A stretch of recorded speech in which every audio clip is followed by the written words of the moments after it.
हाय नमस्कार दोस्तों, कैसे आप सब लोग। स्वागत है आपका अपने चैनल चीज़ें 7 ट्यूटोरियल्स पे। जैसा कि आप देख रहे हैं, आज हम 11th क्लास का भारत का संविधान बुक लेके आए हैं। फिर इसका फर्स्ट चैप्टर का पार्ट थर्ड करने आए हैं। तो आप लोग चलिए चैप्टर स्टार्ट करते हैं और वीडियो के एंड तक बने रहिएगा और हम लोग देखते हैं कि चैप्टर में आगे क्या क्या है। तो आगे हम लोग साथ में मिलकर सीखेंगे और पढ़ेंगे। तो चलिए चलते हैं चैप्टर पे। तो जैसा कि हमने पिछले क्लास में पढ़ा था, अब उससे आगे चलते हैं। संस्थागत व्यवस्था है। इससे पहले आप दोनों पार्ट मेरा देख सकते हैं। आप लोग जाके, मैं आपको चैनल के वो वीडियो के डिस्क्रिप्शन में आपको लिंक डाल दूंगा। आप इससे पहले के दोनों पार्ट देख लीजिएगा। अब थर्ड पार्ट पे चलते हैं, संस्थागत व्यवस्था है। इससे पहले हमने पढ़ा था राष्ट्रीय आंदोलन की विरासत। ठीक है। तो संस्थागत व्यवस्था में क्या है, संविधान को प्रभावी बनाने का तीसरा कारक यह है कि सरकार को कभी सभी संस्थाओं को संतुलित ढंग से व्यवस्थित किया जाए। ठीक है। संविधान को प्रभावी बनाने का तीसरा कारक यह है कि सरकार की सभी संस्थाओं को संतुलित ढंग से व्यवस्थित किया जाए और मूल सिद्धांत यह रखा गया है कि सरकार लोकतांत्रिक रहे और जन कल्याण के लिए प्रतिबद्ध हो। ठीक है। और मूल सिद्धांत साथ साथ में क्या रखा गया है कि सरकार लोकतांत्रिक रहे और जन कल्याण के लिए प्रतिबद्ध हो। मतलब लोकतांत्रिक रहे, कभी लोग कि सबकी सुने और सबके बारे में सोचे और जन कल्याण के लिए प्रतिबद्ध हो कि जन कल्याण कैसे समाज से करना है, उसी में अपना ज़्यादा से ज़्यादा समय व्यतीत करे और उसी पे पूरा फोकस होना चाहिए। संविधान सभा ने शासन के विभिन्न अंगों, विधायिका, कार्यपालिका और न्यायपालिका, आपको पता है 3 मेन है हमारा जिसपे हमारा संविधान टिका है। विधायिका, कार्यपालिका और न्यायपालिका के बीच समुचित संतुलन स्थापित करने के लिए बहुत विचार मंथन किया गया। संविधान सभा ने संसदीय शासन व्यवस्था और संघात्मक, ठीक है। इससे पहले हम ये देख लेते हैं कि यदि हमें 1937 में स्वतंत्रता मिल जाती तो क्या होता। तो क्या होता है, हमारे संविधान अलग तरीके से लिखा जाता। ठीक है। हमें 1957 का इंतजार करना पड़ता तो क्या होता, और हम उससे आगे पीछे हो जाते। क्योंकि आपको पता है जितना ज़्यादा जल्दी देश चलता है उतनी जल्दी प्रगति भी होती है। क्या तब बनाया गया संविधान हमारे वर्तमान संविधान से भिन्न होता है? अगर बाबा साहब हमारे रहते, 1937 में बाबा साहब नहीं थे तो संविधान शायद कुछ और होता और तब की मानसिकता कुछ और होती। 57 में होता तब की मानसिकता कुछ और होती। तो ऑब्वियस सी बात है, जैसे होता तो भिन्न भिन्न होता।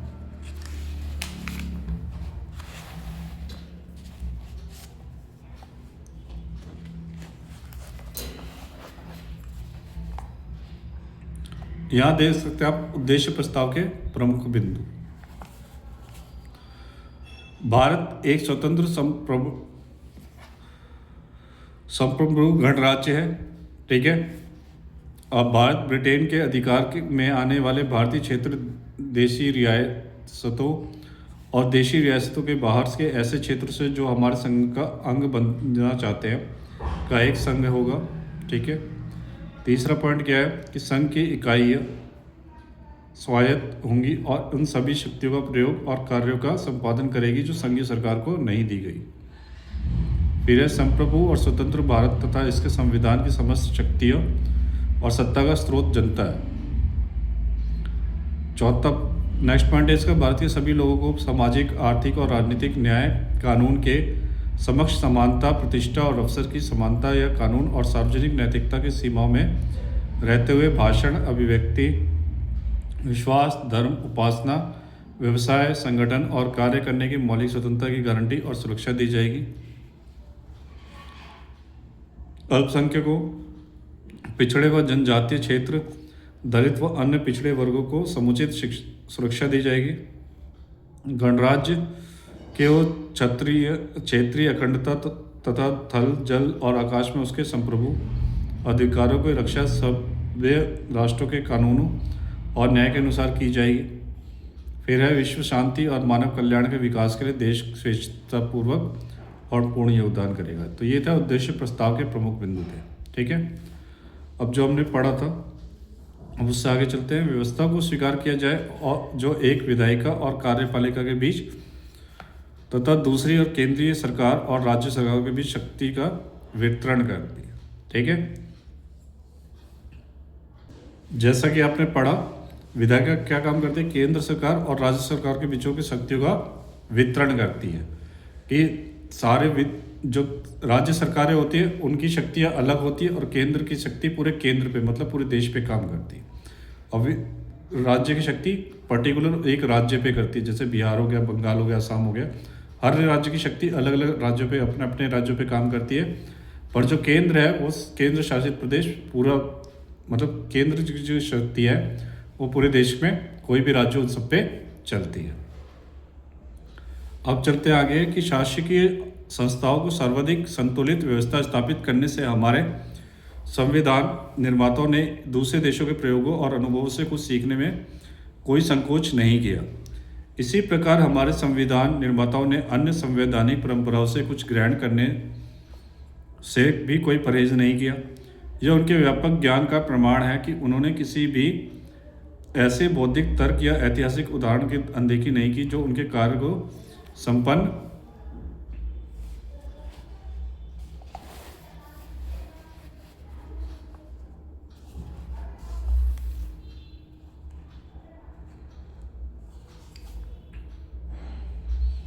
करने के लिए जरूरी था। अतः उन्होंने विभिन्न देशों से अनेक प्रावधानों को भी लिया, लेकिन उन विचारों को लेना कोई नकलची मानसिकता का परिणाम नहीं था, बल्कि बात से बिल्कुल अलग थी। संविधान के प्रत्येक प्रावधान को इस आधार पर उचित सिद्ध करना था कि यह भारत की समस्याओं और आशाओं को अनुरूप है। यह भारत का सौभाग्य ही था कि हमारा संविधान सभा ने संकुचित दृष्टिकोण छोड़कर संपूर्ण विश्व में सर्वोत्तम चीज़ों का ग्रहण किया और उन्हें अपना बना लिया। तो यह हमारा पहला चैप्टर संपन्न होता है दोस्तों। तो ये कार्टून क्या कह रहा है ये भी देख लेते हैं कि क्या यह संविधान उदार का था। हम एक ऐसा संविधान क्यों नहीं बना सके जिसमें कोई कहीं से कुछ भी उधार ना लिया गया हो। देखिए, सबसे पहले क्या था कि हमारा देश जब आज़ाद हुआ था तो हमारे देश में बहुत सारी क्षति हो गई थी। ठीक है, ईस्ट इंडिया कंपनी से बहुत सारे लोग लूट के ले गए थे। तो एक तो देश को इकट्ठा करके रखना, क्योंकि भारत और पाकिस्तान का विभाजन भी तभी हुआ था। तो ये सब चीज़ें देख के, विभाजन को भी देख के कि कैसे क्या हुआ, कि सब कुछ सब और सबका सोच अलग थी। सब देश को इकट्ठा करके रखना, संविधान को लिखना, फिर चीज़ें अवेलेबल कराना। उस टाइम तो एक ही, जब देश गुलाम से आज़ाद होता है तो सब मशीनरी हमारे पास नहीं थी, टेक्नोलॉजी शिक्षा नहीं थी। तो सब चीज़ के लिए एक गठन करने में समय लगता है, चीज़ें चाहिए होती है, और उसी के उधार से लेने से ही हमारा देश आगे पनप पाया और उसी को हमने आगे किया। आप भी अब घर भी चलाते हैं या कुछ भी करते हैं तो आप भी होम लोन, स्टडी लोन जो भी है आप लोग भी इसलिए लेते हैं ताकि आगे आप उसको अपना परिपक्व हो गए वो लोन चुका के अपने आप को फ्री कर सके। आप ये देखना चाहते हैं कि हम पूछना चाहेंगे कि विश्व इतिहास के इस पड़ाव पर बनाए गए संविधान में कुछ नया भी हो सकता है। आज इस समय बनाए संविधान में यदि कुछ नया हो सकता है तो यह है कि इसमें केवल कुछ ऐसे परिवर्तन किए जाए जो कमियों को दूर करें और उसे देश की आवश्यकताओं के अनुरूप बना सके। Doctor B.R. अम्बेडकर, संविधान सभा, वाद विवाद खंड 7, पृष्ठ 37, 4 नवंबर 1948। ये हमारा डॉक्टर B.R. अम्बेडकर उनकी पृष्ठ से लिया गया। यहाँ आप देख सकते हैं विभिन्न देशों के संविधानों के बारे में। ब्रिटिश संविधान क्या है? सार्वत्रिक मत के आधार पर चुनाव में जीत का फैसला, ब्रिटिश संविधान जो चलता है।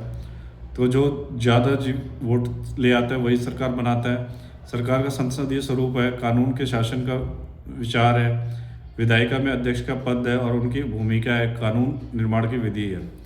फिर अमेरिका का संविधान क्या है कि मौलिक अधिकारों की सूची है, न्यायिक पुनरावलोकन की शक्ति और न्यायपालिका की स्वतंत्रता है।